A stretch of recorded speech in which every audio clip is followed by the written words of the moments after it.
This episode is proudly brought to you by our sponsor, phMediaStudio, championing unique artistic self-expressions through custom-designed websites tailored exclusively for their clients. Oh, you like this song?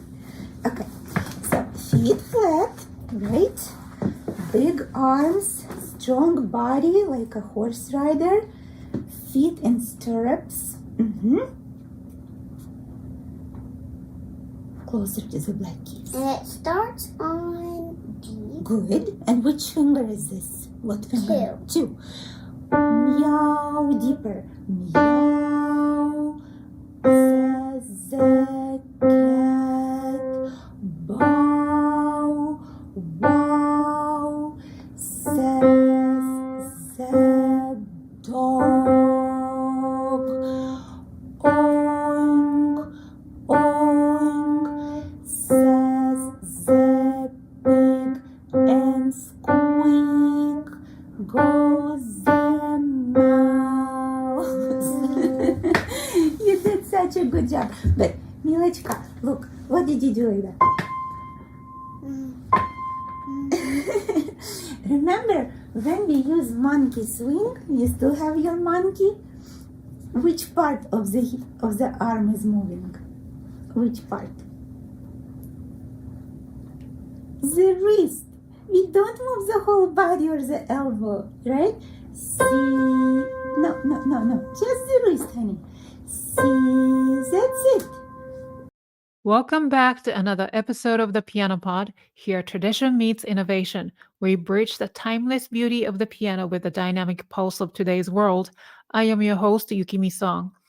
The title of today's episode is Piano, Pedagogy, Pioneering, with a very special guest, Ms. Irina Gorin, educator, creator of Tales of a Musical Journey method books, and founder of the Gorin Institute. She has become one of the most sought-after pedagogues and speakers at music educators' conferences, masterclasses, and workshops, sharing her expertise and passion for teaching music and mentoring fellow piano teachers worldwide. We've wanted to interview her since season 1, but we were not able to book her till really recently. Ms. Goring is in such high demand. Finally, I decided to get in touch with an old friend of mine from college, Amy, amazing pianist and piano teacher based in the West Coast, and she came to my rescue. She was able to connect me directly to Ms. Gorin. So I'm very excited to invite Irina Gorin and hear her story today. And also, I asked you guys on Facebook and Instagram if you have any questions for Ms. Gorin, and I received several questions and feedback from you. So thank you for participating. I added your questions to the list of topics we will be discussing during the show. So be sure to watch or listen to this special episode till the end. Before getting started, let me read a brief bio of today's guest.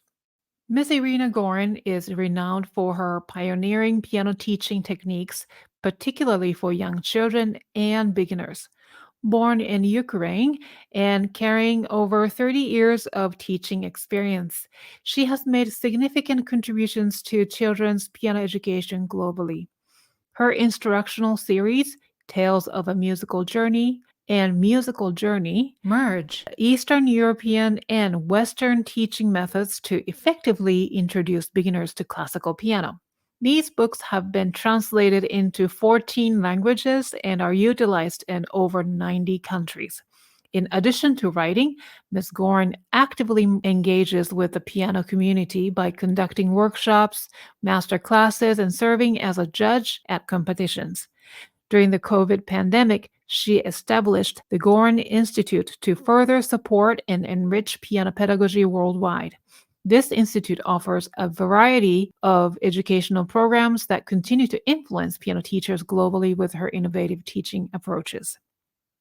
So, in this episode, we'll be diving into a discussion with Ms. Gorin, exploring the core of her Tales of a Musical Journey method books, the reasons behind their creation, the key to her successful teaching approach, and how she supports fellow piano teachers globally through her organization, the Gorin Institute, and more.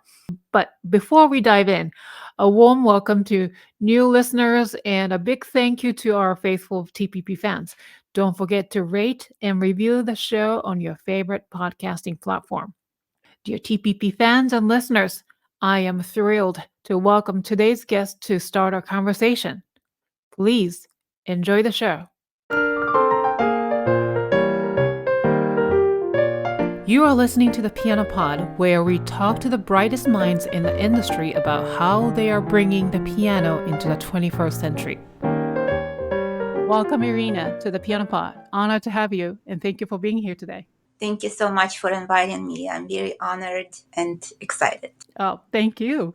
So I have been wanting to interview you since the start of this show in 2020. So finally, my dream as a podcaster came true today, and yay. And we have a lot to cover in such a limited amount of time. So let's get into it. So a colleague of mine introduced me to your method books, Tales of a Musical Journey, years ago, and I was instantly captivated by the illustrations in the book. They reminded me of the old fables and children's stories from my childhood. I've gained some young beginner piano students recently after letting go of my high school students for college. So I decided to research, and then I decided to use your books with my beginner students, and made me realize the importance of engaging them in the world of music and piano in a more imaginative way from the start. And the kids love the story time, and I appreciate how the books introduce new concepts through characters and stories. It's really made my teaching beginners a lot more fun and encouraging. It encourages imagination and creativity to children. So, what inspired you to create your piano method book series? It probably will not sound very exciting, but what inspired me was desperation. When I immigrated from Ukraine, and I had been teaching there for 13 years before I came to the United States. And even though I was a young teacher and made lots of mistakes, even though I had a very intensive pedagogy, not only piano performance, but piano pedagogy training, which included 9 years of weekly group classes and teaching under supervision of my own teacher. Um, I I loved teaching it. It's a passion since I was a child. And in my mind, I was the best teacher before I started teaching my own students. And then I realized that all my knowledge and all my experience as a college student teaching with my teacher worth nothing when it comes to beginners. Yeah, it's totally different ball game. Yeah. Absolutely. We had only a few method books back in Ukraine. They didn't upgrade. There were no much new materials coming up. We still use those that I used as a child. But with time, children change, technology changes, and of course, those books I learned with were not as good for kids I was teaching. It was new generation. They seemed bored. They seemed uninterested. I didn't know how to fill the lesson with activities because I wasn't taught that. I read tons of book on piano performance, on piano technique. Uh, we worked on musical form with the student, on analysis, but with 6-year-old child, you can't do these things. And especially I couldn't do them with existing method books. But because piano education in Ukraine was quite different. It wasn't private education. It was a system. It was a school. We had certain requirements, and we had at least 2 individual lessons a week, 45 minutes lesson per student, plus tons of group lessons like solfeggio, theory, music history, accompaniment, ensemble, choir. So it was very different. So I just went with the flow. And I actually, besides feeling not excited about teaching beginners and looking forward until they pass this first stage, I had good results, let's say. And when I arrived to the United States, of course, I wanted to see what teachers teach with, and I went to the music shop where I experienced a real cultural shock. Hundreds of colorful, beautiful, amazing books, and I spent all my budget for a month, my family budget, in that shop in that one day, because I was hungry for these things, and I thought it was amazing. It had artworks, it had lyrics to the songs. The font was big. It was only one song per page. After in Ukrainian books we had like 5-6 songs per page. No artworks, no anything. Very small font. And I started teaching with these books, and I tried probably everything we had in 90s here in the United States, every single one. To my dismay, the results were terrible. I expected my students to get excited, to get interested, to be loving piano lessons. After a few lessons, it all went down. It was worse than with my old books, which of course I couldn't use here. The old books, it was out of the question. So I started during the lessons creating some kind of games, trying to get kids to listen to music, to use their imagination, trying to make up little stories for the pieces they were playing. The problem was they were, in method books, they were not actually pieces, they were 5-finger patterns. How many emotions or feelings you can put in 5 notes that go in different order. It was a real struggle, but the biggest challenge and puzzle for me was why my students in the United States were so crippled physically. There was so much tension in the whole body, in the hands, in fingers. I read in one of the method book, I think, monster claw, and their hands looked like monster claws, especially younger kids, because they had to stretch all their fingers over 5 piano keys, and pianos are not designed for children, they're designed for adults. But even my hand, I have huge hand, I can reach interval 11s easily. No way, really? Even when I put my hand in a relaxed position on the piano, I don't cover 5 keys easily. I do have to stretch a little bit.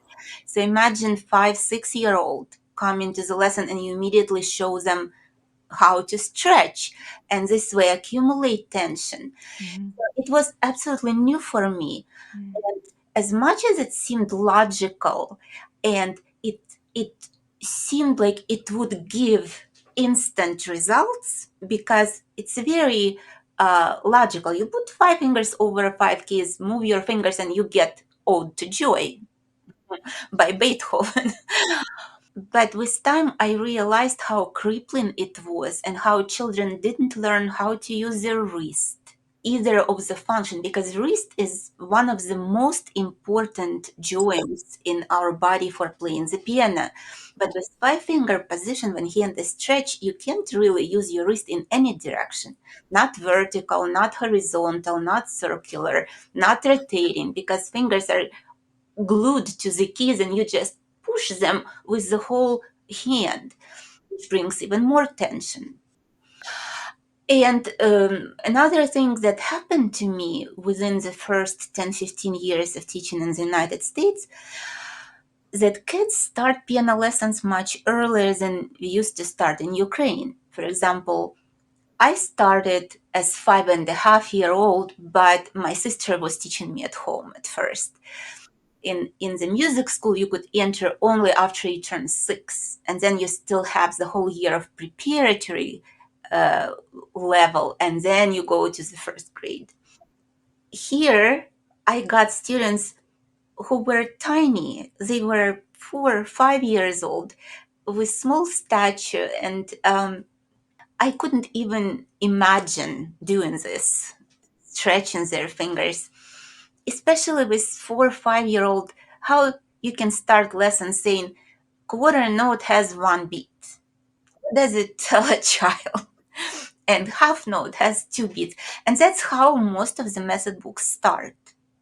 And then you start playing, and of course they have no idea about relationship between 1 beat and 2 beats, and they learn to count, but it doesn't sound right because no instilled sense of the rhythm. And in 2010, one of my existing students brought her little sister to the lesson, and this tiny 4-year-old, she just turned 4, said, "I want to take piano lessons." And I couldn't say no to her, but she was so little, so tiny. It was right before summer break.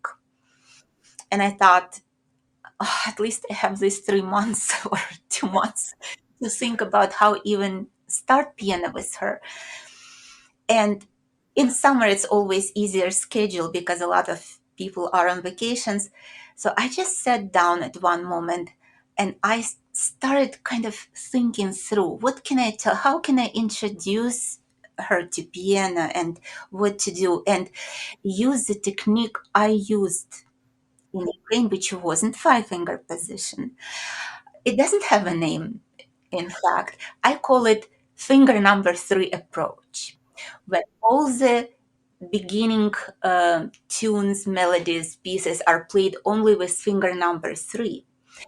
And this way, the students inevitably, without forcing them, learn to use the wrist and switching from tension when they press the key to relaxation when they release the key. With balancing on finger number 3, they learn all the functions of the wrist.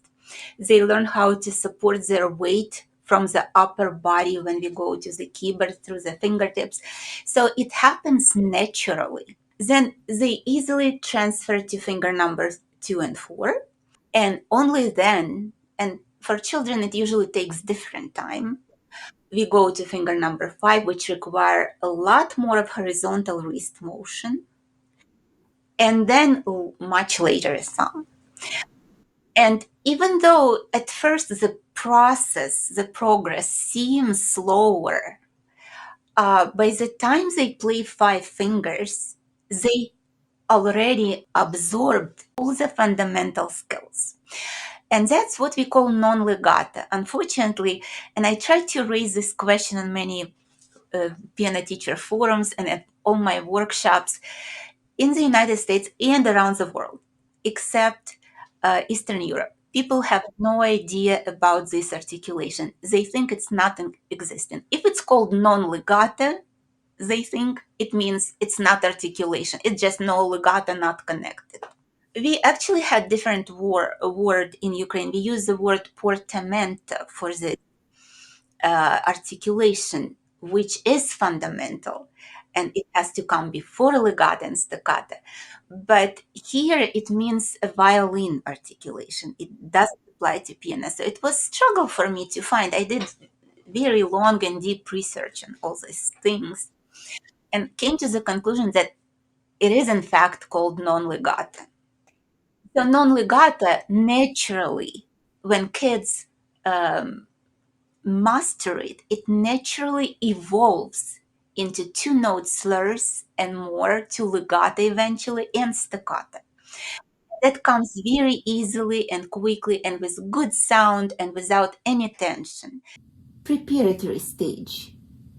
Breathe in, wrist goes up. Main stage. Breathe out, gently drop natural body weight in the key, support by a finger. Listen to the beginning duration and the end of every sound. Third final stage, breathe in, release tension, restop.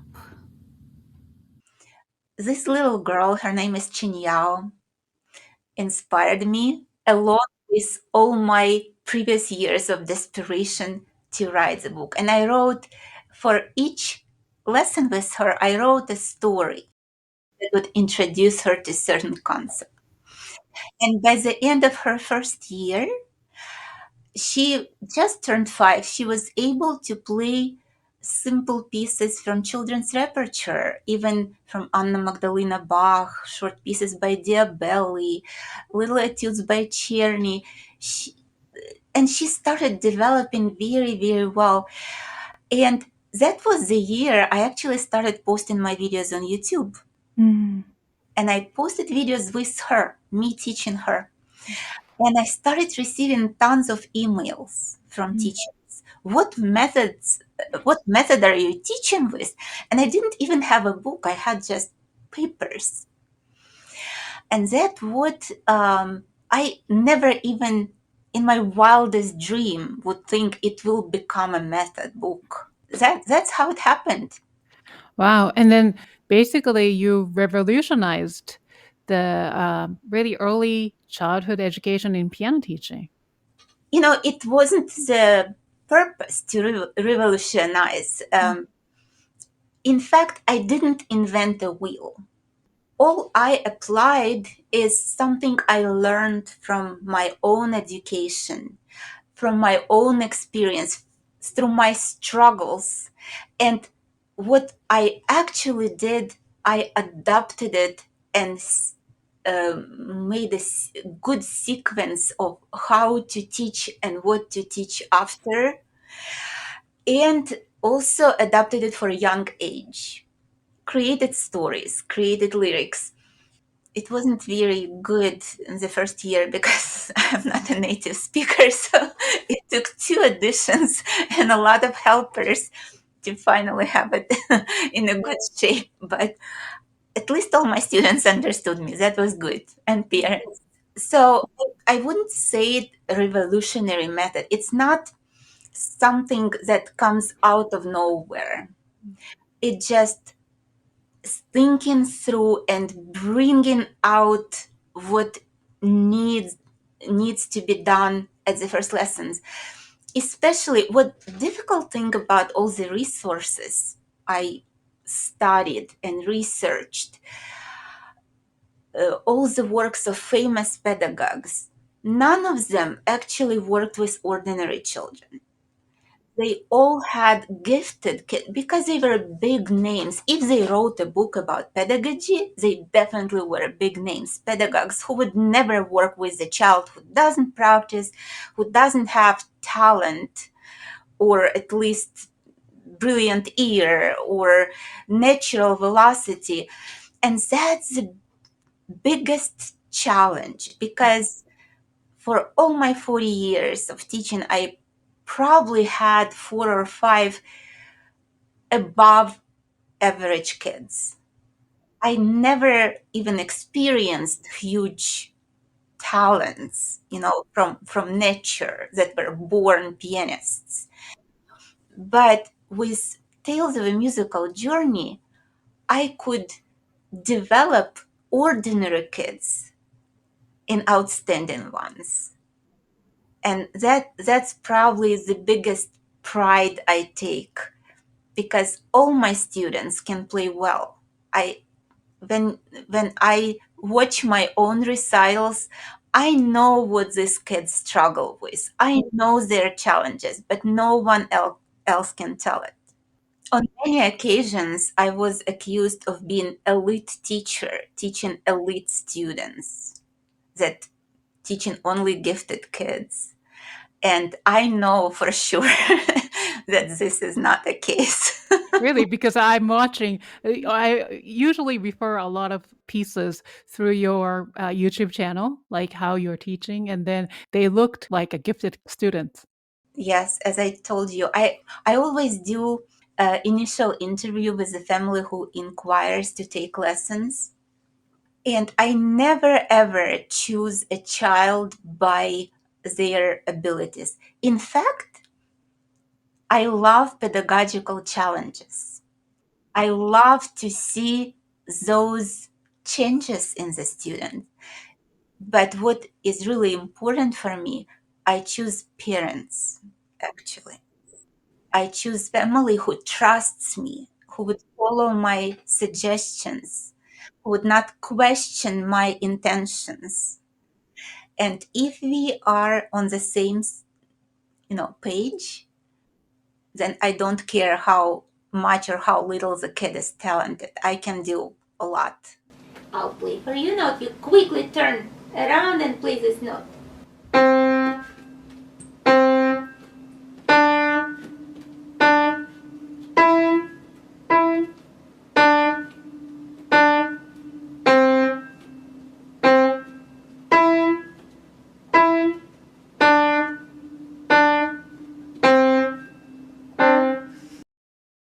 I would love to discuss this amazing book now. So let's just get into the inside of this method book. So can you introduce us to fun characters in the book? Yes, when I prepared for lessons with little Chinyao, that summertime I took to study how kids learn, young children, preschool ages. And what I've learned, they don't get things from explanations or demonstrations, only through analogies, through images, through stories, through artwork. They need to see, they need to hear, they need to imagine, and they need to feel or experience. And all of that I try to use. So when I created the stories, they're not just stories. They have characters. Each of those have their own theory concept. For example, fairy musicalina is a magic creature that comes, she has wings, so she can fly in anytime anyone has any musical trouble and help them with. Other characters are King Meter, one of the main characters. So with him, his character, I introduced kids to the word meter and to the concept of the beat, along with withered metronome, who work together. Prince Rhythm introduces the relationship between short and long sounds. Princess Melody brings the concept of melody. Sir Grampolina is the evil magician who muted the notes and turned them into rests. I have many animal characters who first they introduce the notes. For example, I have them in this box. Cat C. I have them too. You have Yes. Cat C for Mhm, middle C, mhm. Deer for D, and so on. But also they teach us some very important technical skills. For example, when I introduced the kata, Freddy the Frog, and it's already our beloved character because it's note F, but it also was very talented in jumping. So when we learn staccato, we put Freddy the Frog on our wrist and have him jump far away. And trying this, they immediately learn a good staccato. Of course, now it's if you try it on the first lesson, it's not gonna work. Of course, to come to that point, they need to learn all other prior skills to that.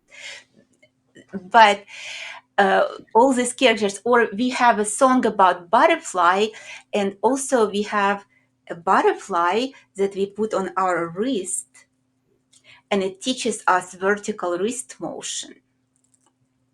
That butterfly flies from note to note. And then I don't have to tell them, you need to relax your wrist or lift your wrist off or float off your wrist. I just say, where's butterfly? and immediately their wrists start floating. Or there is another very hard concept as horizontal wrist motion, which a lot of students lacking. Again, because of five-finger position, because they're so stuck and keep their thumb always on the certain note that they don't move your wrist toward fifth finger as we have to. So we have another character, a little monkey. We put it on the wrist. It has Velcro. I'll just hold it. And when on the key, we sway a baby monkey and say we, and we start doing it on long notes, on the whole notes first. And then we can add it to plain 3, 4, and 5 fingers, or 1, 2, 3, 4, 5. Again, I don't need to explain them. In fact, music is such an abstract thing. And movement will be different for each individual student. We can't measure it and say, move your wrist half an inch to the right. We can't tell it to children. But if I say, monkey swing, where's our little monkey? And it immediately becomes natural and what their body feels like doing. Some other props I have, especially with transfer kids, I use this little rubber elastic band to teach them to relax, to feel the weight of the hand. I use that to help them to transfer from note to note. So I try to find things that are close to them, that they don't find it weird or, foreign. And they love it because it's fun. It turns into a game instead of really like instructional, do this, do that.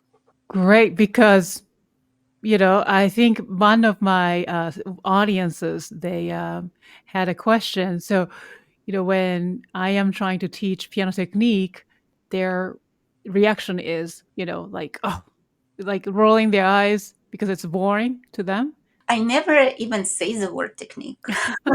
That's smart. Beginners, we only play games and we use all these props and stories because if children have a vivid image, very vivid image in their head, it's so much easier for them to do certain movement or gesture or even produce a sound, find certain ways to produce a sound because they can describe what they want. To be able to play on the piano and do it well, you need to know how you want it to sound. If you have no idea, if you have no image of that sound, it will not sound good. So, thanks to American students that you learn from, where you felt like at the time they're really tight, rigid in their posture and whatever. So that's one of the inspirations. And then, so that's the reason your method books and your method of teaching really focus on piano technique. Yes and no. I don't think piano technique is the most important thing in piano teaching. Imagine box of tools, like tools for house repair, and you don't know which tool is used for what. Would they be a lot of help? Of course not. You need to know why you need those tools and how to use them. So for me personally, and actually right now I'm reading amazing book called Famous Masters, I think, and Their Technique, written by Juilliard former professor Reginald Gehrig. Absolutely amazing book. And the first chapter is called What is Technique? And the whole chapter is filled with quotes of the most famous and amazing pianists and pedagogues from around the world, and they are all, I would say, opposite. Some say that technique is the most important thing. The others say no, musical The sound is the most important thing. For me personally, and again, there could be other opinion, technique is a tool to produce beautiful tone. That's the goal. That's why we learn all of this, to be able to express ourselves and feel comfortable while doing that, feel freedom. Otherwise, we don't need technique.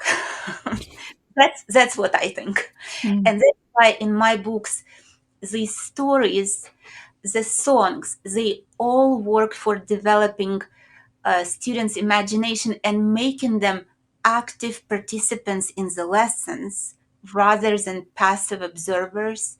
So they participate, they want to experiment, they want to try, they want to learn, they want to know what's next. Because all the stories, like in a chapter book, it's not separate fairy tale. It's like in a chapter book, they start in the beginning, they go through both levels. And that creates the thirst for what's next. And kids, sometimes they come to the lesson and say, oh, I already read next chapter. Yes, same thing happened to me. That is, which is so fascinating. Using your book, they're actually, a lot of students are like, oh, I already read the next chapter, and I already read even next after that. So they know the story already. So that's Yes, great. and it makes my work so much easier. Mm. How many levels are there? So I have this, the basic one, and I also have different musical journey etudes and duets and many more. Yes. So Tales of a Musical Journey come in two levels, level 1 and level 2, which teachers should be able to cover first year of lessons with these books. And then I feel that children do not need method books anymore. Everything else could be introduced while playing good pieces, which there are a lot of them in the world, written by big composers, small composers, pedagogues, and folk songs from different countries. No five, I mean, in five finger position method, you probably could find few traditional songs and maybe one arrangement of a classical song. But I want them to get into the world of real music as soon as possible. So musical journey, not tales, but musical journey is that purple series. I'll have already four different levels of those. These are collection of those amazing pedagogical and classical pieces that I start actually while in the second book of tales. I use them for the recital, for extra sight reading, for extra duets, and then children smoothly transition. And thanks to another teacher, Ekmar, who created activity books for all tales and level 1 of musical journeys, they have activities, theory activities to do with that, and some creative activities like composition and improvisation, ear training things. I always incorporate all of them in my lessons. Really, not just a traditional note reading, but No, no, no. All my students, in almost every lesson, we do something to give them excitement, feel of accomplishment, develop their creativity, develop their ear. So many teachers ask me in my conferences and courses, students don't like polyphonic music. How to make them like Bach? They hate it. And the teacher saying, I don't like it either. It will not happen if we don't develop the ear for that. When students from the first lessons learn to listen the sound, single sounds, and to listen to a motive of 2 or 3 sounds, then they hear one sound in the left hand, 2 sounds in the right hand, they start developing this polyphonic ear. And then they will love polyphonic music when they come to it, especially playing a lot of folk songs, which are all written in polyphonic imitative style. But unfortunately, existing method books, that's another very big disadvantage. They introduce children practically at once to homophonic style of music. And of course, then the teachers have trouble with balancing right and left hand because students don't understand how it all works and have trouble playing chords because it's so tense. So working on composition, working on improvisation, on ear training, it's an integral part of every lesson, especially first year. So it's so good that you incorporate all that very important essence of music into a book, because as a music teacher, it's really overwhelming, right? And although we have the training and knowledge, but it's like it's too much information, and I don't know where to start. And the kids need a structured and then step by step instruction. Before continuing this fun episode, I'd like to take a moment to highlight the PianoPod's valued sponsor, phMediaStudio, whose generous support helps us make this episode possible. Attention, the PianoPod fans! I have exciting news just for you. Our website has undergone an incredible transformation. Ta-da!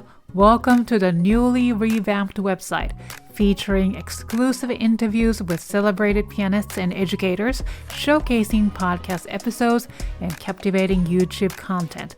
There's a lot to discover for every piano enthusiast just like you. With an intuitive design and smooth navigation, your journey through thepianopod.com is more fun than ever. And meet the creative force at the heart of this transformation, Poki Huang, with his latest venture, phMediaStudio. Poki has reimagined the PianoPod's digital space into a sanctuary for all piano lovers. So head over to our website to immerse yourself in the piano universe and discover the magic firsthand today. And if you are an independent artist like myself and want to elevate your online presence, look no further than phMediaStudio. Trust me, you won't be disappointed. So go to phmediastudio.com to see his amazing portfolio. So get in touch with the amazing Poki Huang today for more information.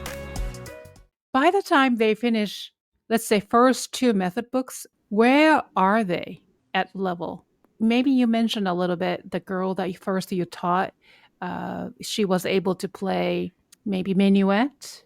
Yeah, everyone is a different level because of different abilities, different practice ethics, different amount of lessons per week, different ages. I never try to categorize my students. So by the end of level one, you have to be here, or by the end of first year, by the end of second year, you have to be here. Everybody develops differently. But my real goal is to immerse them in real music as soon as possible, as soon as they can.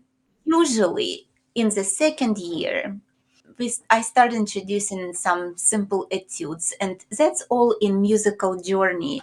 If you look inside, you can see that most of these pieces are still very short because usually when kids start at 4 or 5, by the time they finish, they're still very young. They're still 6 or 7, right? And all of the pieces, I feel like they have to be short to give children opportunity to learn a lot of those. Because when I get to sheet music of level one, let's say, of American composers, they are 2 pages long, even in method books. Starting from level one, a lot of pieces are already 16 measures long, 32 measures long, 2 pages long. And sometimes it takes months just to learn the notes, even though they are in the same finger position. But it's not fun. Kids forget how to read notes. So my goal was to compile this book of pieces that are super short, that are easy to learn the notes, so we have time to really work on musicality, on developing new skills, necessary skills to play it musically, right? So Some kids go through this level 1A very quickly. For some kids, it could take a semester or even two, and it's okay as long as they don't stay on the same piece for too long. I would say for after first year, they still need to be able to learn a few pieces every 3-4 weeks. And it's very important to, I actually, in my pedagogy courses, I have the whole session about choosing the right repertoire for children. It's so important to give them something for technique, like little etude, folk song for developing polyphonic hearing. And we are talking about the youngest. Some classical homophonic piece, like maybe Tiny Diabelli or Turk um, pieces, or Leopold Mozart, some minuets by Haydn and Leopold Mozart, and of course, contemporary pieces, some with jazzy styles, which usually I teach the youngest ones by ear. Yes, because again, they can't understand jazz rhythm in such a young age. It will take ages, they will hate it. They will still, until you know fractions really, really well, until you understand fractions, how can you understand these complex rhythms?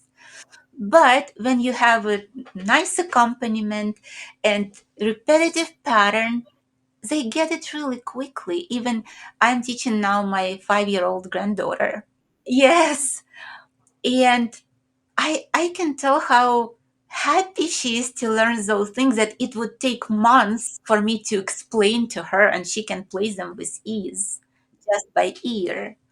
So I don't really like the term by rote, which a lot of teachers use these days.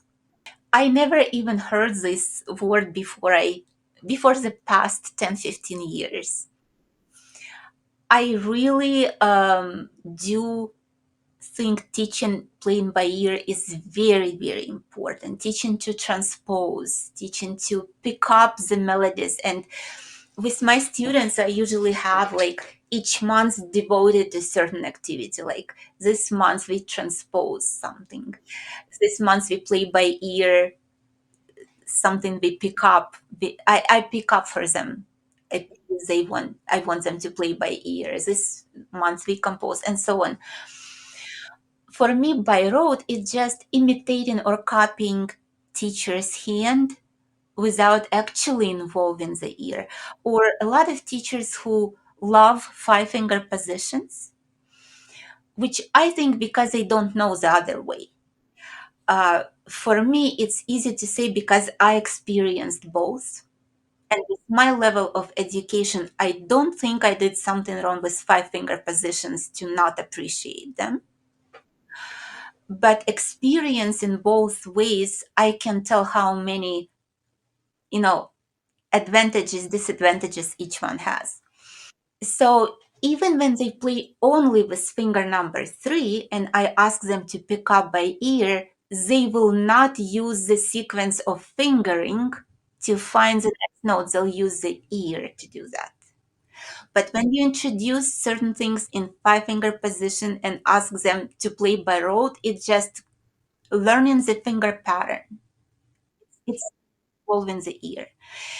Sometimes I help my students. I don't say I never show them anything. If they have trouble, I don't mind to help. And I can tell them, here you move a little bit up, here you can skip down, but the rest they find themselves. So I want them to be active. I want them to take initiative and be curious. Yeah, yeah. Can you share any success stories or anecdotes from students who have used your method books to learn piano? I'm sure, I mean, thousands of them, but maybe one or two that struck. You know, kids say the darn cute things in the lesson. That's why I enjoy these young ages so much. They're probably my favorite age to teach, even though of course I like all my students. I love teaching them, and especially when we get to a real repertoire, it's amazing. But these kids, they never filter what they say. And It's really hard for me because every lesson brings something, and it doesn't have to be connected with tales of a musical journey. Like some kids, their focus is so switching, and that shows how important for us to keep changing activities often and get them curious and interested and participating in the lesson so they don't lose that focus. But I had a little boy, and in the middle of my explanation, or in the middle of just doing things, his eyes suddenly catch his feet, and he says, "I have new socks. I lost my old ones."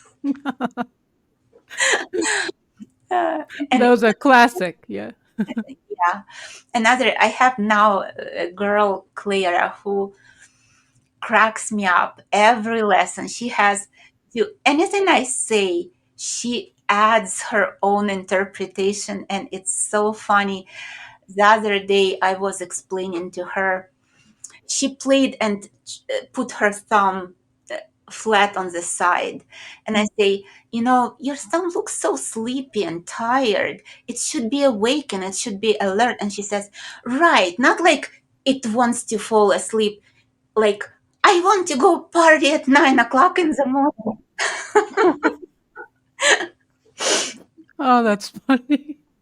Very early, I introduced students to playing duets practically from the first lessons. At first, I play with them, and then I start putting them together back to back. And one of my other students, Jerry, because he's like tall boy, and I didn't have other boys at the time, and I always put them with girls. So he used to play seconda in duets, and it's not because I wanted it.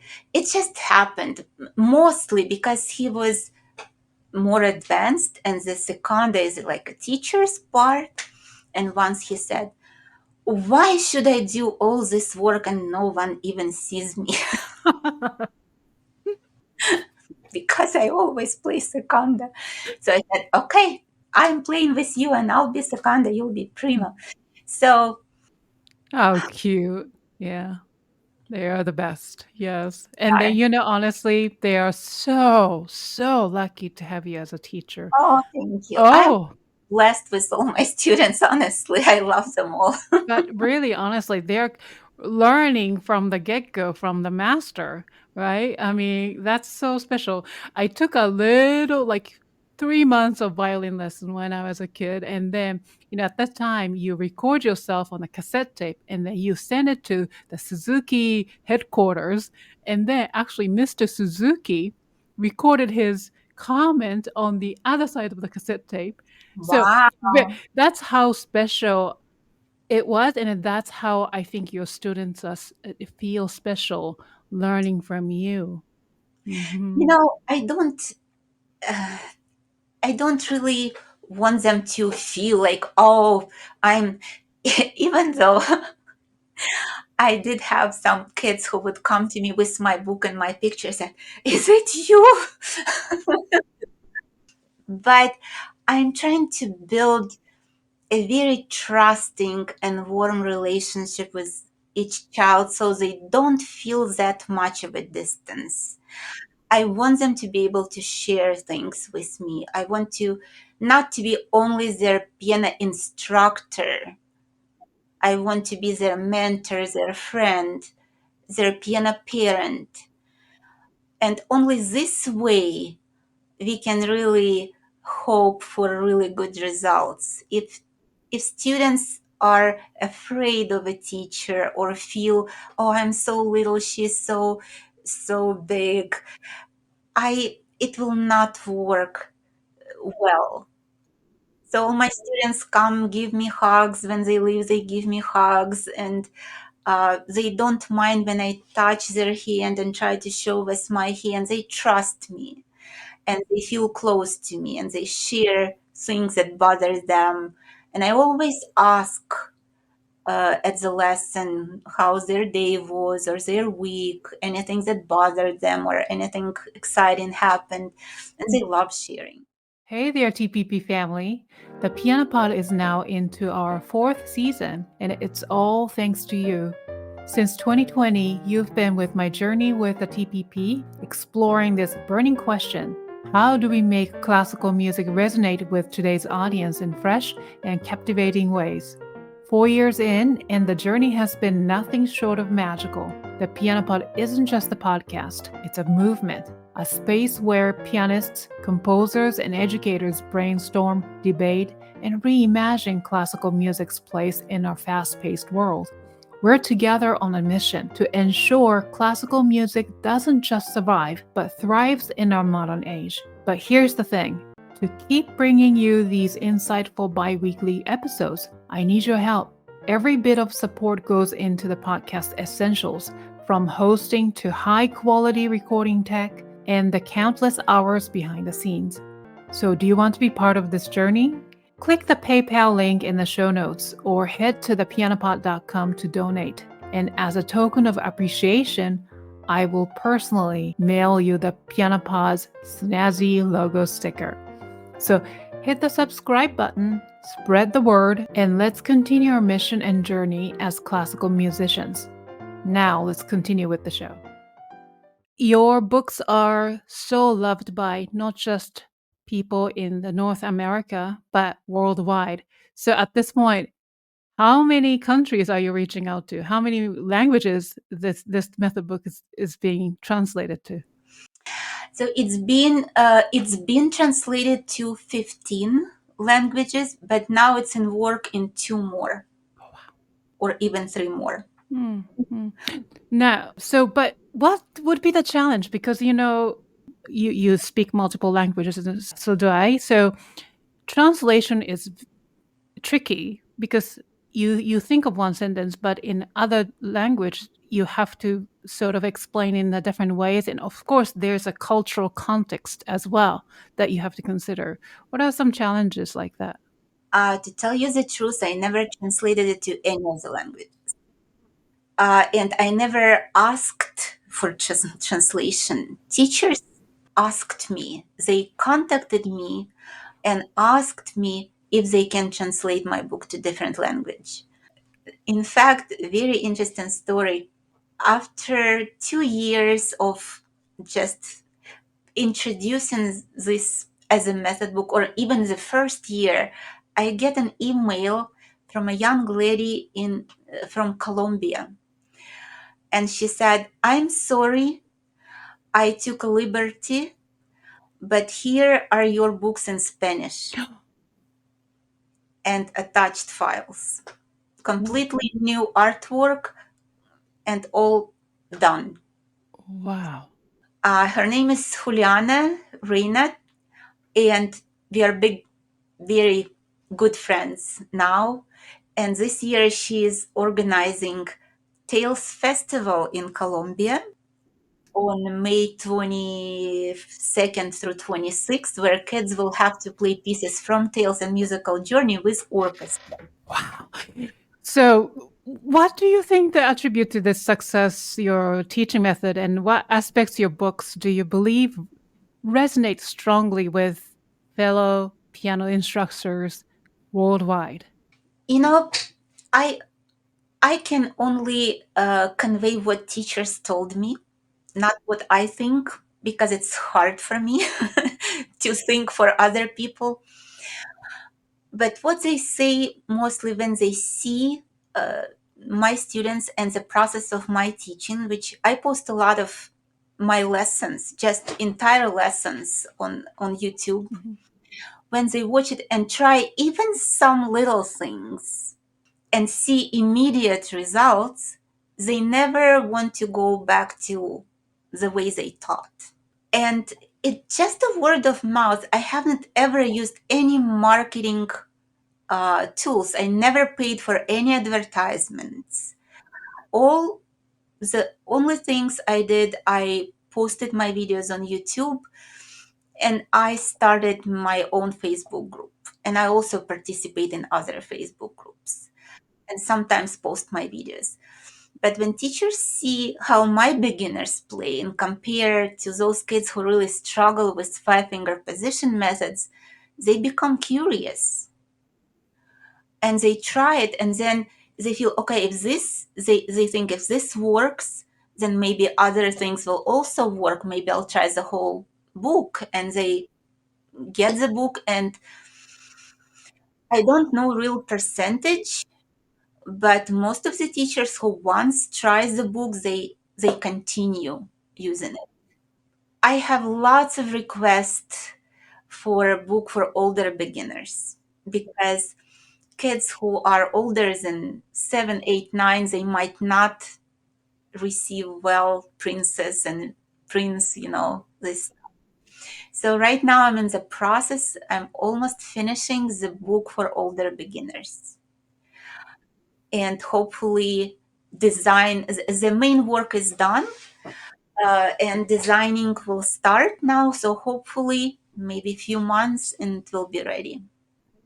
It will not have stories or colorful artworks. It will be targeted toward kids above 8, 9, up to adults. But the sequencing and musical material will be the same. A little bit more detailed explanation of why we need this technique, why, for example, wrist is important, something that I don't use with little kids. But for older kids, and especially adults, they want to know, they think logically. They want to know why I need to use wrist this way or that way, why I need to lift fingers not that way, but this way. So I try to work a little bit with that logic and give them a little food for thought and way to experience and experiment. But hopefully it will be helpful for those teachers who want to try non-positional method.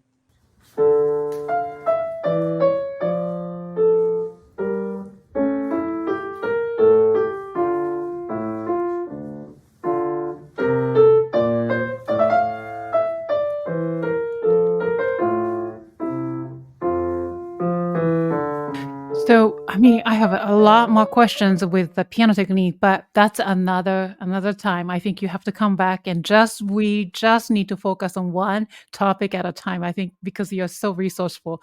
But I'd like to know who Miss Irina Gorin is. So you're basically, explained that you're originally from Ukraine. That's where the training happened. But by whom were you influenced to become a teacher today? You know, I think I was born with desire to be a teacher. Even when I was 5, 6 year old, I remember myself playing school with my friends, having a journal, putting grades to imaginable students. My mom was a teacher. She was teaching Russian language and literature in school. She was amazing storyteller. She introduced me to all the writers and painters and explained how painting and literature work together, while my father was ballet dancer. Mm. And I practically was born in the theater almost. So I used to watch all the performances, ballet and opera. We had a big theater in Kiev, and my father was one of the leading dancers. So I was raised in very cultural family. My older sister took piano lessons.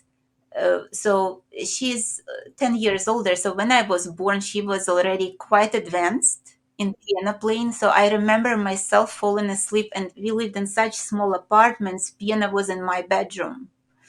So I remember falling asleep with the sounds of Grieg sonata, which was very hard to fall asleep. Wow. I hope you had a good dream. So I had all this music sounding all Oh. the time in my head. But I also loved young kids, little kids. I love to babysit. And since when I went to college, of course, I was very ambitious to become a pianist. But with time, I realized that being on stage is not my passion, especially by myself. I loved accompaniment. I accompanied singers and other instrumentalists and choirs. I loved it, not solo performance. But by the end of college, I knew I wanted to be a teacher. Again, I dreamed of being a teacher. In my head, I was such a great teacher that kids would love to practice. It will all destroyed in one. Yeah, it's my life. I can't even say it's my job. It's practically my life, because I don't think there is a time in my day when I don't think about music or my students or teaching. Of course, I have family, and of course, I want to spend time with my own children and talk to them. But between that, I live by music and teaching. Oh, wow. Yeah, I'm sorry for what's happening in Ukraine right now. It must be so heartbreaking. But in many ways, you grew up in really cultural, Yes, balanced life. yes, Yeah, that's beautiful. And as this country, United States, as rich as it is, to go to the concert hall is actually like you kind of have to make an effort to go.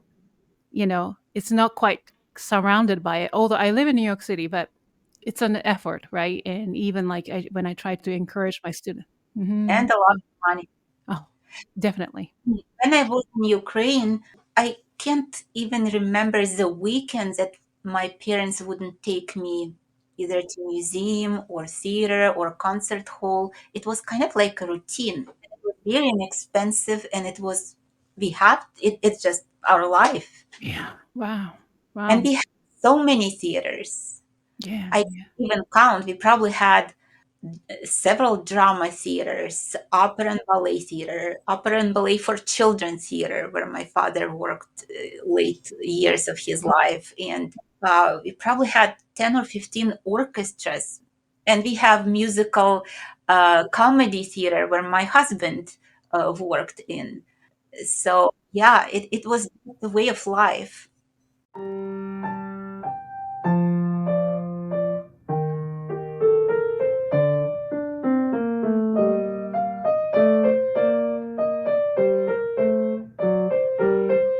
I know you're influencing a lot of millions of people out there. You yourself even can't imagine how many people are impacted through your methods, through your videos. So, the Gorin Institute. So, can you provide an overview of the mission and goals of the institute? Who is this for? What educational programs or courses this institute offer to support professionals? Absolutely. It's another interesting story which I never thought would happen. I didn't have any idea. Mm. If you ask me if I thought it would happen 5 years ago, I would say never. But the circumstances, the life just happened. It just happened. So since more people started watching my videos with Tales of a Musical Journey, they started asking questions. And of course, it's really hard to answer all the questions through like a comment or even email. And I started visiting, I was invited to give short presentations and workshops in different universities. Then I started organizing workshops in my own town, Carmel. I had lots of teachers coming. I was invited to work for a week in Boston in music school at piano camp and gave workshops. So I had maybe 5, 6 big workshops per year. But in 2017, I was contacted by a musician originally from Austria, Patrick Lechner, who invited me to come to International Week to China. Their university was organizing this International Week where they would invite people with workshops, with masterclasses. And even though it was very scary for me, first of all, to travel alone, not knowing anything about the country, never been there before. But as my husband says, I was very brave and went, and it changed my life. I'm so happy I did because it's completely changed my life. While being there, I was invited to 10 different cities with workshops, and amount of attending, the number of people attending was mind-blowing. And at the same time, I was invited to work in this university. And next year, my whole family moved to China. Not the whole family, my youngest daughter, my husband, and I moved to China for me being able to work at the university and continue doing those workshops. Really? So you're moving away from the United States? Yeah. Yes, Wow. I lived for 3 years in China. Oh my goodness. Yes, I've met amazing people, amazing teachers. I'm still friends with so many of them. I loved it. Uh, just loved it. Mm. And then COVID happened. Mhm. It happened while winter break when my family came back for 4 weeks and we never were able to go back to China. I still taught for 2 more years at university until my contract ended, and then I didn't renew it because I don't feel teaching online was fulfilling for me or very helpful for students. And I finished my contract. But when I came here, teachers, when COVID happened, everyone was a little bit at despair. What to do? We couldn't teach. Teaching online was terrible, especially the early days. And people just started asking me, why don't you organize some kind of workshops, but online? And that's how I started learning about Zoom and about all these online things. And I organized the first mock up of courses. And in the very first time I announced it, 250 people signed up. And as I did it for first 3 months, I realized that that type of workshop has a lot of advantages. First of all, people don't have to travel. They can watch the recording at their own time. They don't have to sacrifice their schedule, their time with children or family, their students to be at the session. And also, they always get a front row seat. Because when you have 200 people in the room and you try to show something at the piano, only few people can actually see it. But when I do it and I have my side camera next to me and I can show everything and they can do it on their side and I can give them a feedback, it made all the sense. And after I did it once, they said, we don't want to stop. You have to continue.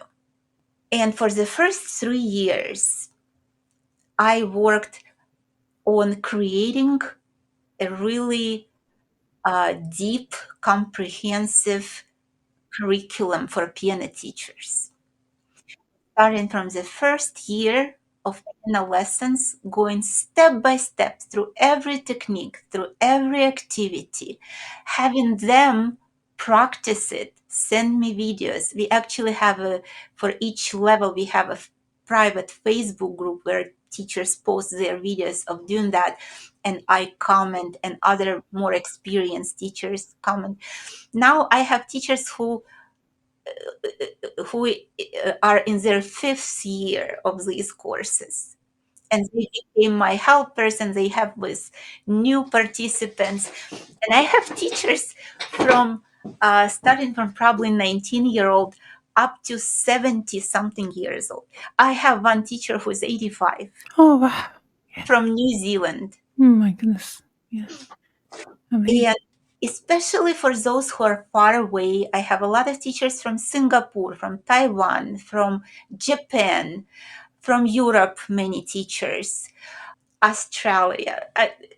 I just can't. That's incredible. Well, Yeah, Irina, that's really, that speaks a volume about you. Yeah. continues growing. Mm.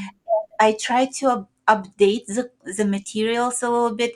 And every month we have with each level, we have a live Q&A, just like we have with you. When they ask me questions, they can show their students videos. I can pinpoint what they need to work more, or what the actual cause of the trouble, the challenges, and how they need to change. So we do a book club where we read together some very important books. And we created such a great community of teachers from around the world. We are best friends. I had teachers from courses coming to Carmel just to see me, and we spent several days together. So it's amazing, and it's I don't have really employees. The Gorin Institute is basically me. But again, through the courses, I have several teachers who are helping me. They also participate in the courses. And for example, I already mentioned Juliana from Colombia, who was the first translator to Spanish. She has two music schools. She is director of two music schools in Colombia, and she trains all her teachers with tales. Mm. So that way, I would say the word institute works when teachers grow, understand, and start training other teachers. So far, we have explored the rich insights of Irina's teaching philosophy and some practical tips. Let's now see her impact in action. Joining us in the next segment is Willette Neijmeijer, a veteran piano teacher and music studio owner from Saskatoon, Canada, and a proud graduate of the Gorin Institute. She will share her personal experiences and the profound influence Irina's methods have had on her teaching career. All right. So thank you for joining us, Willette. The reason for including you to this episode is your affiliation as one of the many graduates of the Gorin Institute and your advocacy for Irina's methodology, along with your usage of her musical journey series. And I'm so excited to get to hear about how Irina's method books and methodologies and courses at the Gorin Institute have truly transformed and revolutionized your approach to piano teaching and impacted your students. So tell us about your current status as a piano teacher. Well, I've always been a part-time piano teacher. I worked in the school system as a home economics teacher, but I never wanted to drop teaching music students. I've always loved it. And I started when I was 19. I had my ARCT level that's in Canada for teaching. And I've always maintained a small studio. So I have a lot of experience, but always with a small group. I never had to deal with burnout of big groups. The largest studio I ever had was 28 students. But when I was working full-time outside the home, I had 3 to 6 students on average in a week because I would just work a couple of evenings a week. So that prevented a lot of burnout. It was just a wonderful, uplifting thing to do in the middle of the rest of my life. My training is from the Victoria Conservatory of Music. I had some really wonderful teachers there. Mm-hmm. I had some pedagogical training there for 2 years, and it always served me well. But I always felt I was missing something. There was something more that I just couldn't grasp. It wasn't part of my training. And that's when I discovered Irina. Okay. But before we get into the challenging part, how many courses did you take? Did you do them all? Irina started during COVID, and she has 4 levels at the moment. And the 4th level, I'm in it for the 2nd year running because we create it together. We decide what we wish to explore and learn. We set the subject matter. We can post videos of things we are learning ourselves or our students. We're teaching our students advice. And it isn't just Irina that helps us, it's the whole group. We have this amalgamation of these incredible teachers from around the world who gather, and we're like hive mind. We contribute all these ideas. It's a wonderful growth opportunity because, as most piano teachers know, it can be a very isolating experience. So, and during COVID, when we were so isolated, her course saved us. Her course saved us. We made friends from all over the world, and we were there once a week online, working hard and learning so much. Wow. So, let's get into how Irina's methodology at the Gorin Institute impacted your piano teaching journey and, changed the course, I'm sure, of your teaching career. So where were you as a piano teacher before meeting Irina or before discovering her methods? I've always enjoyed teaching. I didn't feel stuck, but I felt I was missing something, that it was limiting. I was doing a good job, but I knew there was more. And then as I discovered, her name came up through YouTube and everything, I was watching how she was working with these very young children, 4 years old. And I knew I would never dare to work with a 4-year-old. And I just didn't know how. I didn't have the tools for it. And the freedom and the emotional maturity with which they played was astonishing to me. And I wanted that for my students. I just wanted to be a teacher that could do that for my students. So when COVID came and she was offering this course, this online course, I wrestled with it a bit. I wondered, well, am I going to do this? Am I going to pay for this and do this? And my rationale for it was, if I even get 2 really good ideas that will help my students in the future, this will be worth it. And I had to laugh at myself because after the first session, I had written down 17 tools I could immediately apply to my teaching and that I use to this day.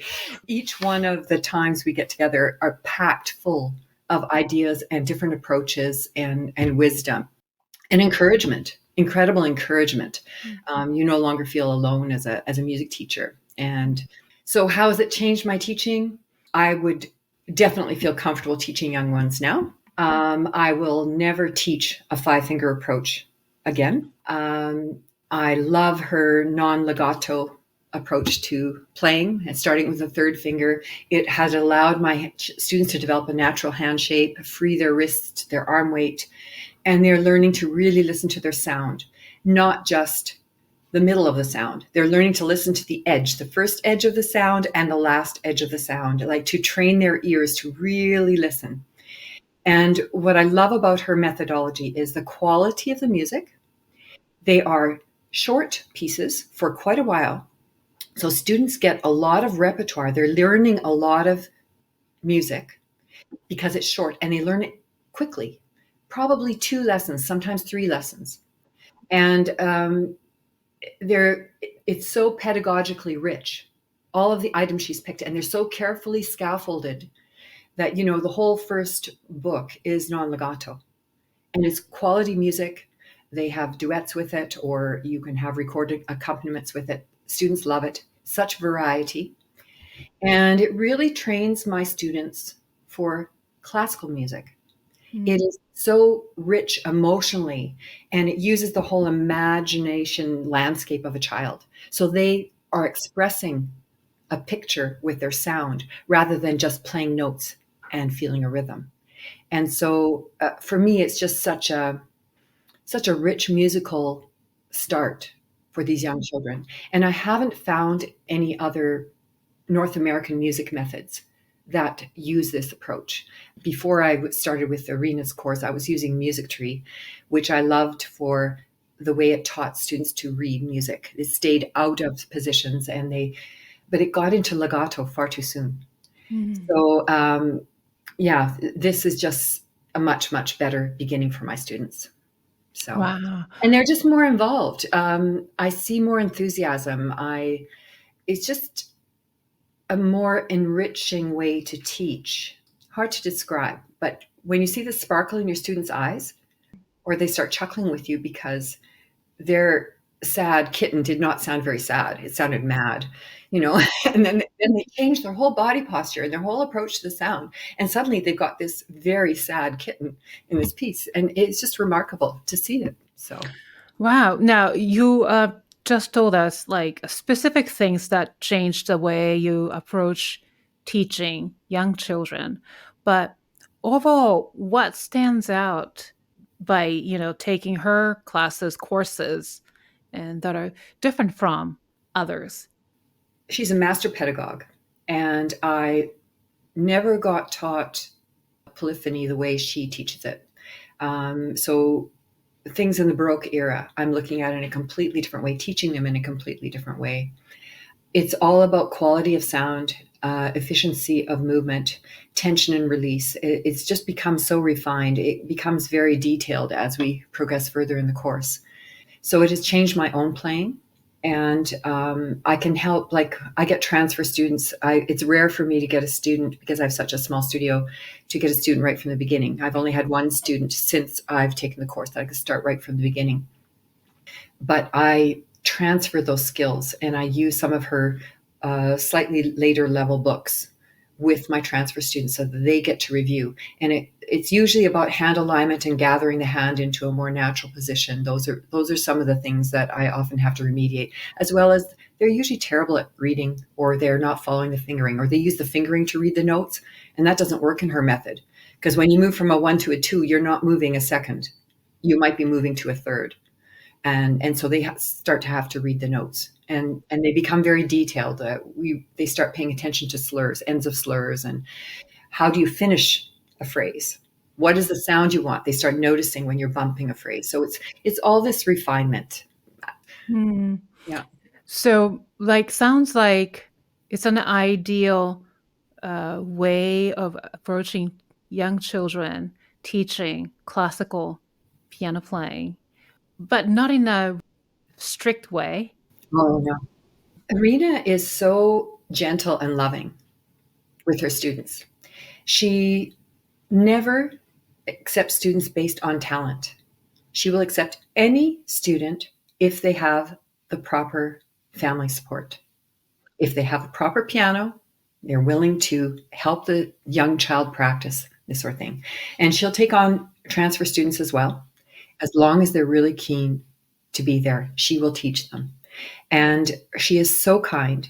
And she encourages all of us to be kind and respectful, because we have to understand when a child is struggling or may possibly even misbehaving, what is really going on with that child. And it always, always comes from a place of respect.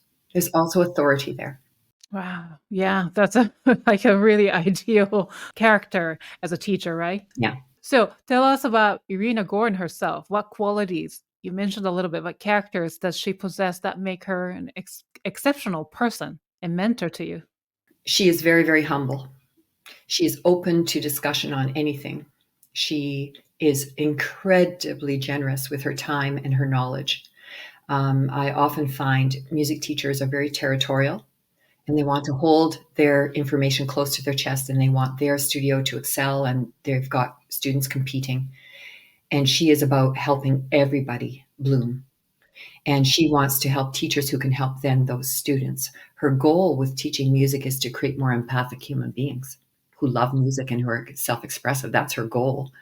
And it really hurts her to see children struggling with tight hands and claws and sitting improperly and banging the piano and very percussive sound. She knows what children are capable of. So her generosity stands out, her kindness, her respectfulness, and she has this amazing ability to zero in on the one thing that will make the most impact in someone's playing. And I was lucky enough to visit her. She just welcomes us with open arms. We go to visit, and she gives me some lessons. And in the hour and a half, I was playing Bach and Debussy and Mendelssohn, and every piece that I played for her, she would find 2 or 3 things that were so impactful that would raise it to the next level. It was remarkable. Wow. You also get to take piano lessons from her. Well, I did. I went down one summer for a few days and learned from her and watched her teach. And you are able to have Zoom lessons with her online if you wish. I've only done one of those. It was very, very helpful. But yeah, no, she's so generous with her time. And again, humble. I can't recommend the course enough. If there are piano teachers out there who are feeling stale or stagnant or struggling, saying, how do I deal with certain issues? If they even just take the first level, it will solve so many issues for all the future years of their beginner students. It is such dense, rich material that is easily applied. It's a huge learning curve, but it is so worth it. It will make their lessons so much more joyous and involving. They will get far better results with their students, greater involvement with their students. I can't recommend it enough. I think people hesitate sometimes because they don't want to pay, and the courses are priced very reasonably. We can't believe what we get for the money. Or they just feel like they can't keep up. Their lives are so busy, they can't keep up with the course. But everybody that's joined, some of them say, yes, I can't keep up, but this is so good. And everybody says they've just never encountered such a worthwhile course before in their lives. Willette, thank you again for joining this testimonial segment of Irina's episode. Now, what are the common struggles and challenges or sometimes misunderstanding you see from teachers? Very individual. Mm. Individual.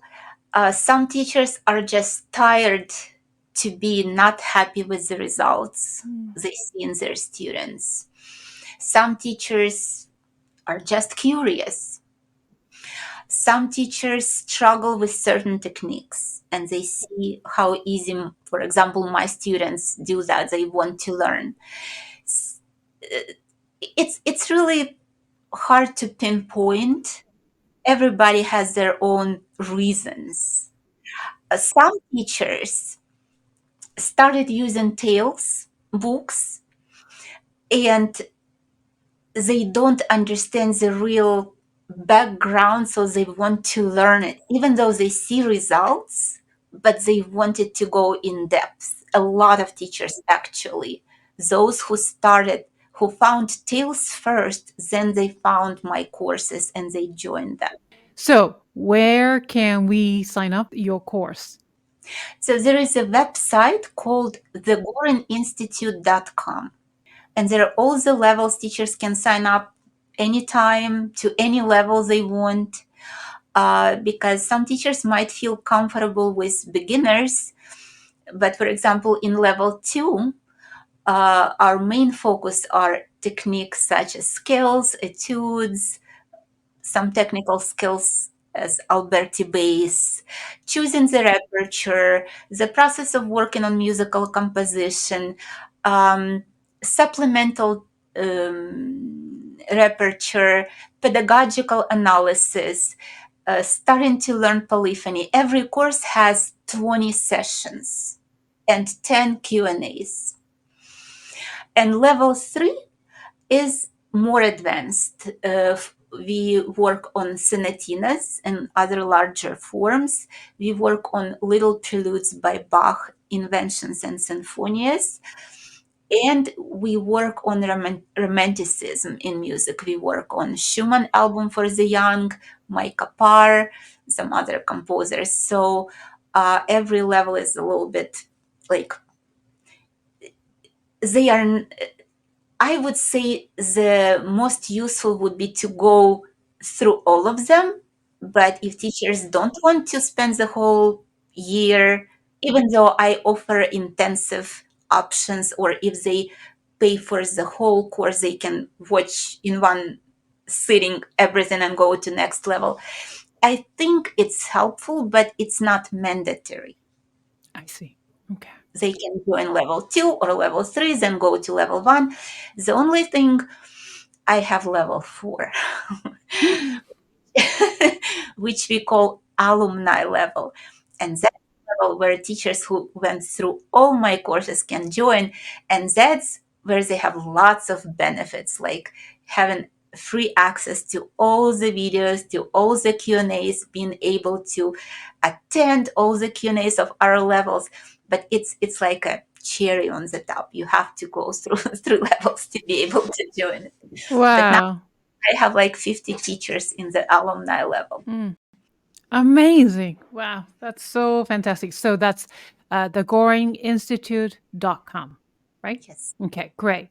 Now, I know I have so many more questions, but it's almost, toward the end of our conversation. So I have one thing that from our audience that who asked me to ask you, how should we as piano teachers enlist parents in facilitating regular practice for young beginners? So meaning, parents, how should we encourage parents to participate in their practice? It's a really good question. And unfortunately, there are a lot of arguments about importance of parental involvement, and some teachers don't even allow parents in their lessons. I think, and I learned it from my pedagogy teacher, Viktor Makarov, who also wrote a book about piano pedagogy. He had a little sketch of a bird flying, and the child sitting on the bird with one wing being a teacher and the other wing being a parent. And the question is, if one wing is missing, will the bird fly? Will the child continue flying? Of course not. It will be a big fall. And on my initial interview, again, as I mentioned before, I don't choose a student or choose student by their abilities. I choose if I can work with parents and if they follow my instructions, my directions. And my main request, my main demand for parents to be involved. How involved? I explain them right away, but I also continue educating them through all the years of piano lessons. And the ways are through newsletters, through articles. There are tons of articles about importance, through little suggestions. I at least twice a year I do teacher parent conference where I discuss with parents the progress. We look together at the schedule. We try to tweak things around to give a good time to piano practice, to make it a routine.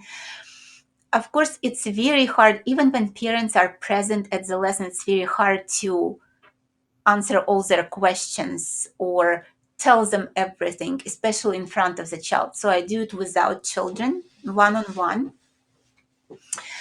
But they are also active participants in the lesson. If they become too much, and that happens, it also takes some training and education. I just tell them the child gets distracted, so you need to sit a little bit farther and ask questions only after the lesson.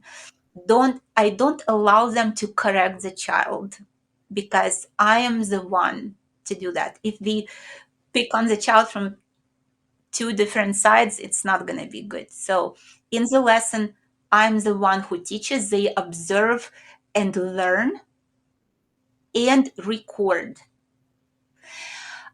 I actually video record every lesson, not only for the purpose to post it on YouTube, but it's for parents to watch the lesson, not for students. They will not be interested to look again at the lessons they were. But parents can always go back and see what was emphasized, what's important. Sometimes, when parents are involved, the big challenge is arguments at home. You don't know. I used to tell my mom, how do you know? I'm taking lessons. You can't tell me what to do. And my teacher is not here, so I know better. But having the video, they can show them, look, your teacher told you to do that. And that really helps. I require parents to send me pictures, videos from their home practice so I can catch mistakes early. So they need to be aware of the process. And the thing, when children know that parents are involved, it really helps them to feel support and they do something that is valuable. Because if child is dropped off at the lesson, then picked up, and then at home go practice, they feel grounded. They feel unprivileged. It's punishment. And especially young children, they can't be alone. They don't feel the piano as a friend to communicate with, like grown up people might feel, right? We need to grow that relationship. We need to teach them. And if parents are there, if they support, if they encourage, not argue, not scream, but support and encourage, and make sure the schedule works so the child is not too tired when they practice the piano. When they go to the concert together and can discuss, those are the best ways to work. Well, thank you. Thank you for this, your wisdom. And I'm sure my audience's members are really happy to hear that. Now, it's time for us to go. So, for those who are listening and watching this episode, please check out irinagorin.com for her method books, Tales of a Musical Journey series. And also, please join her Facebook forum, Passionate Piano Teacher Community. And also, you can check out her pedagogy courses, the Gorin Institute, at thegorininstitute.com. So, Irina, thank you. Though this has been a really fun and inspiring conversation. But before I let you go, we have one more thing to do. It's called the Piano Pot Rapid Fire Questions. So, this is part of the show where I get to ask fun questions to each guest. So here's a little twist. As silly as these questions may sound, they may reveal who truly you are. So get ready. Yeah, let's start. Yes, let's start with easy questions. Okay. So level 1, question number 1. What is your comfort food? Ice cream. Great. Me too. Right. Number 2. How do you like your coffee in the morning? Black coffee with sugar. Cats or dogs? I had a dog, so probably dogs. Sunrise or sunset? Sunset. So this is going to be level 2. What skill have you always wanted to learn but haven't had the chance to? Dancing. Oh. What is your word or words to live by? Never give up. Yes. What is the most important quality you look for in other people? Honesty. Name 3 people who inspire you, living or dead. My parents and my teachers. Level 3, 2 more questions to go. Name 1 piece in your current playlist. Oh. Oh my goodness. You know, it's always been probably Rachmaninoff Concerto number 2. Ah, of course. The best. Yes. Now, final question. Fill in the blank. Music is blank. Music is alive. Great. Beautiful. Thank you. So that concludes this episode of the Piano Pod. Thank you, Irina, for joining my show today and sharing your stories and expertise. So for the Piano Pod's listeners and viewers, please visit the GorinInstitute.com to learn more about Irina's organization and connect her on social media. All the links are listed in the show notes. Thank you to my wonderful audience and fans for tuning in today. If you enjoyed today's episode, please rate and review it on whatever podcasting platform you use. Remember to hit the thumbs up button and subscribe to my YouTube channel. Follow the Piano Pod on social media to get the latest piano news via Facebook, Instagram, TikTok, and LinkedIn. I will see you for the next episode of the Piano Pod. Bye, everyone, and thank you so much, Irina.